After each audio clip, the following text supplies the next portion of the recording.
দীর্ঘ এক যুগেরও বেশি সময়ের অভিনয় জীবনে এবারই যেন সবচেয়ে বড় ছুটি কাটাচ্ছেন সাফা কবির। টানা 2 মাসের বেশি শুটিং থেকে দূরে তিনি। এর মধ্যে প্রায় 1.5 মাস কাটাচ্ছেন যুক্তরাষ্ট্রে। তবে শুধু ঘোরাঘুরি নয়, এই সফরের মূল কারণ শৈশবের সবচেয়ে কাছের বন্ধুর সঙ্গে দেখা করা।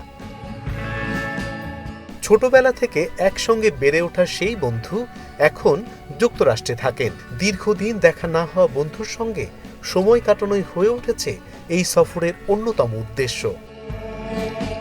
নিউ ইয়র্ক থেকে অস্টিন, লস অ্যাঞ্জেলেস, এমনকি মেক্সিকো, ছুটির দিনগুলো কাটছে ভ্রমণ আর প্রিয় মানুষদের সঙ্গে।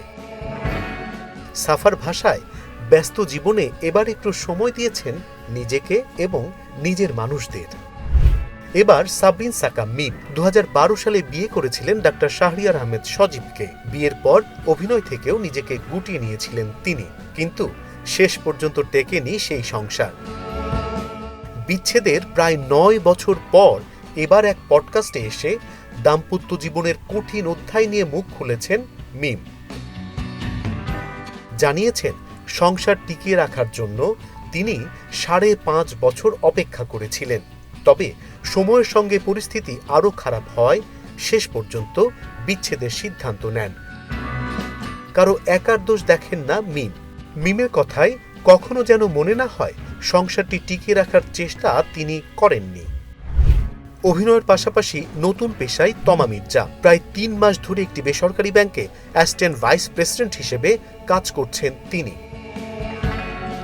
নতুন সহকর্মী, নতুন পরিবেশ, সবকিছুই উপভোগ করছেন তমা। তবে ব্যাংকের চাকুরি মানেই অভিনয় থেকে বিদায় নয়, বরং জানিয়ে দিয়েছেন অভিনয় তার প্রথম ভালোবাসা এবং আমৃত্যু অভিনয় করে যেতে চান। বছরে 1-2টি সিনেমায় কাজ করা তমার কাছে নতুন পেশায় অবসর সময়কে কাজে লাগানোর একটি নতুন অভিজ্ঞতা। ব্যবসায়ীর সঙ্গে বিয়ে হয়ে গেছে এমন গুঞ্জনে এবার নিজেই জল ঢেলে দিয়েছেন চিত্রনায়িকা পূজা চেরি।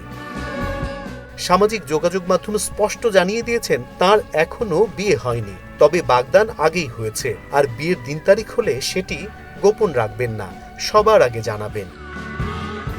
একই সঙ্গে ভিত্তিহীন খবর ছড়ালে আইনি পদক্ষেপের হুঁশিয়ারিও দিয়েছেন। অর্থাৎ পূজার বার্তা একদম পরিষ্কার, বিয়ে হলে খবরটা গুজব থেকে নয়, আসবে তার নিজের মুখ থেকেই।